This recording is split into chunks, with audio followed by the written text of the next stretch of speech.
একদমই ডিম ছাড়াই নিরামিষ কেক খেতে খুবই ভালো লাগে। ঘরে থাকা উপকরণ দিয়ে এত কম সময়ে ঘরেতে এত সুন্দর নিরামিষ কেক তৈরি করা যায়। আপনারা পুরো রেসিপিটা একবার না দেখলে বুঝতেই পারবেন। যেমন নরম সেই রকম সফট। এইভাবে কেক তৈরি করে রেখে যত বাসি করে খাবেন তত খেতে বেশি সুন্দর লাগে। যে কোনো দোকানের কেককেও হার মানাবে। এইরকম কেক তৈরি করে ঘরের লোককে একবার খাইয়ে দেখুন, আপনার প্রশংসাই করবে। আরো একবার সবাইকে অনুরোধ রইল সুমিতা কিচেনের নতুন একটি রেসিপি দেখার লেগে। আজকে আমি তৈরি করব ডিম ছাড়াই কেক। এই রেসিপিটা আপনাদের সঙ্গে শেয়ার করে দিচ্ছি। আপনারা পুরো রেসিপিটা দেখবেন, আশা করছি আপনাদের খুবই ভালো লাগবে। চলো রেসিপিটা শুরু করা যাক। সবার প্রথমে আমি কেকের ব্যাটারটা তৈরি করার লেগে একটা বাটি নিয়ে নিয়েছি। বাটিটার মধ্যে নিয়ে নিচ্ছি 1 বাটি টক দই। আর সব কিছু আমি এই বাটিটার মাপ করেই দেব। একই মাপ করে দিয়ে দিচ্ছি 1 বাটি সাদা তেল, দিয়ে দিচ্ছি 1 বাটি চিনি। চিনিটা আমি গোটাই দিচ্ছি, আপনারা চাইলে একটু মিক্সিতে গুঁড়া করে দিতে পারেন। সব কিছু আমি কাঁটা চামচটার সাহায্যে বেশ সুন্দর করে মিশিয়ে নিচ্ছি। কাঁটা চামচটা দিয়ে 5 থেকে 7 মিনিট আমি সব কিছু বেশ সুন্দর করে ফিটে নিয়েছি। দেখুন তবুও হালকা হালকা চিনির দানাগুলা রয়ে গেছে। গুঁড়া করে দিলে এইটা থাকতো নাই। এখানে আমি একটা চালুনি নিয়ে নিয়েছি। এই চালুনিটার মধ্যে শুকনো উপকরণগুলো একটু চেলে নেব। কেকের ব্যাটার যত বেশি ফাইন হবে তত বেশি সুন্দর ফুলবে। একই বাটির মাপ করে দিয়ে দিচ্ছি 2 বাটি ময়দা,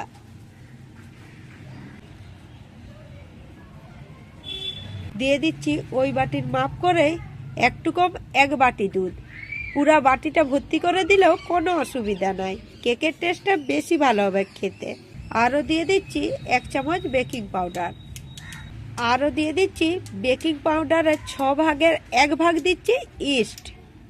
সব কিছু একটু বেশ সুন্দর করে চেলে নিচ্ছি।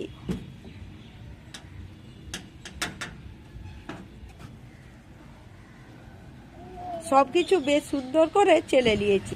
এই সব কিছু আমি বেশ সুন্দর করে আরো একবার মিশিয়ে নিচ্ছি।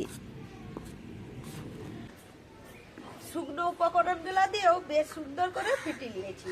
আর এখানে কেকের ব্যাটারটা মনে হচ্ছে একটু শক্ত আছে, সেই লেগে একটু জল দিয়ে দিচ্ছি।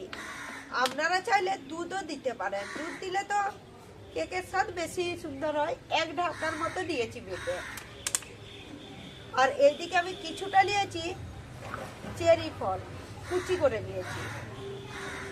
কিশমিশ, কাজু বাদাম, চিনে বাদাম, মোরব্বা থাকলে ভালো হতো। আমার হাতের কাছে যেটা থাকে সেটা দিয়েই তৈরি করি। আপনারা তো জানেনই, আমার সামনেই বিষ্ণুপুর মেলা বসেছে হাই স্কুলের মধ্যে, ওইটুকু যাওয়ার আর ক্ষমতা নাই।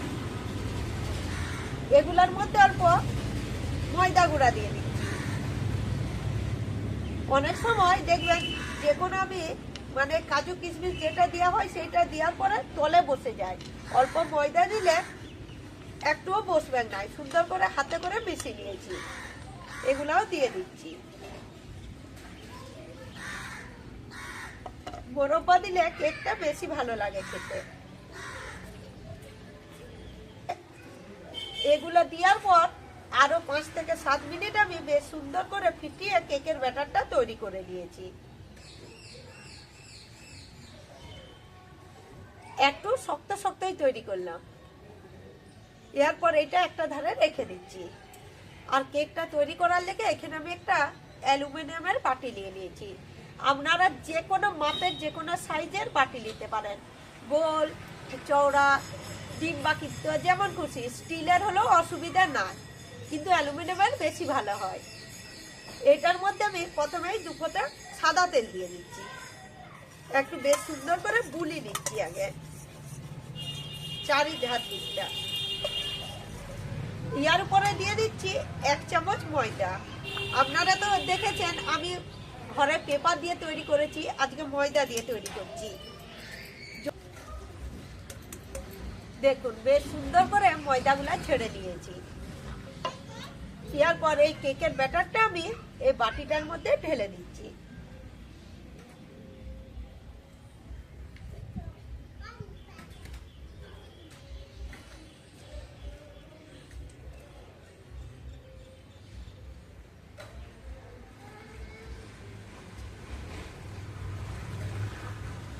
কেকের ব্যাটারটা আমি বাটির মধ্যে বেশ সুন্দর করে ঢেলে নিয়েছি। এরপর ঠুকে ঠুকে একটু সেট করে নিচ্ছি। এইভাবে ঠুকে নিলে যদি কোনো কারণে হাওয়াটা ঢুকে থাকে তাহলে বেরিয়ে যাবে। এরপর কেকটা একটু উপর থেকে সাজিয়ে নিচ্ছি। আগে থেকেই আমি কিছুটা কাজু, চেরি আর কিশমিশ সরিয়ে রেখেছিলাম সাজাবার লেগে। একইভাবে আমি ওই ময়দা মিশিয়ে নিয়েছি।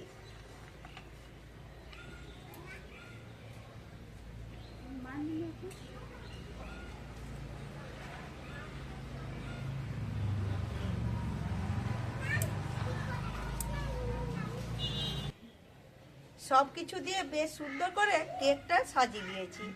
এখনই কেকটাকে দেখতে বেশ সুন্দর লাগছে। এরপর কেকটা তৈরি করে নেব। কেকটা তৈরি করবার লাগে আমি আগে থেকে উনানটা ধরে কড়াইয়ে বালিটা গরম করতে দিয়ে রেখেছিলাম। বালির উপরে বসে দিচ্ছি একটা লোহা স্ট্যান্ড। লোহা স্ট্যান্ড যদি না থাকে এমনিও তৈরি করতে পারেন। বালিটাও বেশ সুন্দর গরমই হয়ে গেছে। এরপর কেকের বাটিটা ধরে আমি এই লোহা স্ট্যান্ডের উপরে বসিয়ে দিচ্ছি। বসিয়ে একটা ঢাকা দিয়ে দিচ্ছি। এমন করে ঢাকাটা দেবো যাতে বাষ্প না বেরায়। প্রথমে আমি একটু তাপটা বেশি দিয়ে 20 মিনিট তৈরি করে নেব। তারপরে 35 মিনিটের মতো হালকা তাপে তৈরি করব। টোটাল আমার 45 মিনিটের মতো লাগবে। একদম ঘড়ি দেখে 45 মিনিট পর ঢাকাটা খুলে আপনারাকে দেখাচ্ছি।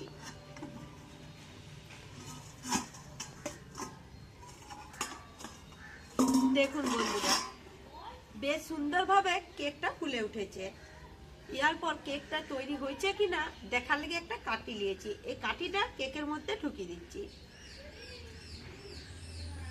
দেখুন, যদি কেকটা কাঁচা থাকতো তাহলে এই কাঠিটার মধ্যে লেগে যেত। এখানে কাঠিটাকে দেখে মনে হচ্ছে এক ফোঁটাও কাঁচা নাই, ঠিকঠাক করে তৈরি হয়ে গেছে।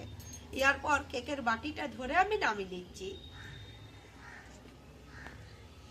এটা যদি মাইক্রো ওভেনে হতো তাহলে উপরের কেকের রংটাও বেশ সুন্দর আসতো। কাঠের উনুনে যদি এত সুন্দর হয়, মাইক্রো ওভেনে তো আরো বেশি সুন্দর হবে। কেকটা বেশ সুন্দর করে ঠান্ডা করে নিয়েছি। এবারে কেকের বাটিটার উপর একটা যে কোনো প্লেট থালা এভাবে চাপিয়ে দিচ্ছি। এই কেকটা ছুরি দিয়ে কাটতে হবে না। আগে অন্য কেক তৈরি করেছি, সাইডগুলো ছাড়াতে হয়, এটা ছাড়াতে হবে না, খুবই সহজে ছেড়ে যাবে।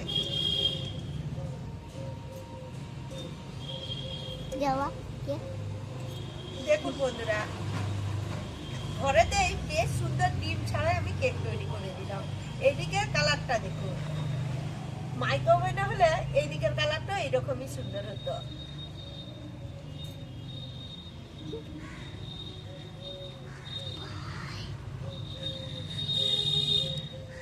যারা নিরামিষ কেক খেতে চান, অনেকে আছে কেক খেতে পছন্দ করে কিন্তু ডিমের ভয়ে খেতে চায় না, তারা এইভাবে একবার ঘরেতে কেক তৈরি করে খেয়ে দেখবেন। দেখবেন খেতেও বেশ সুন্দর লাগে আর খুবই সহজে তৈরি করা যায়। এরপর ছুরি দিয়ে কেকটা কেটে আপনারাকে দেখাচ্ছি কেকের ভিতরটা কত সুন্দর হয়েছে।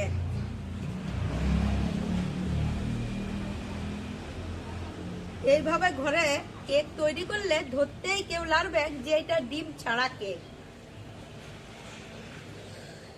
কেমন কেকটা তৈরি করেছি আপনারাকে খেয়ে বলছি।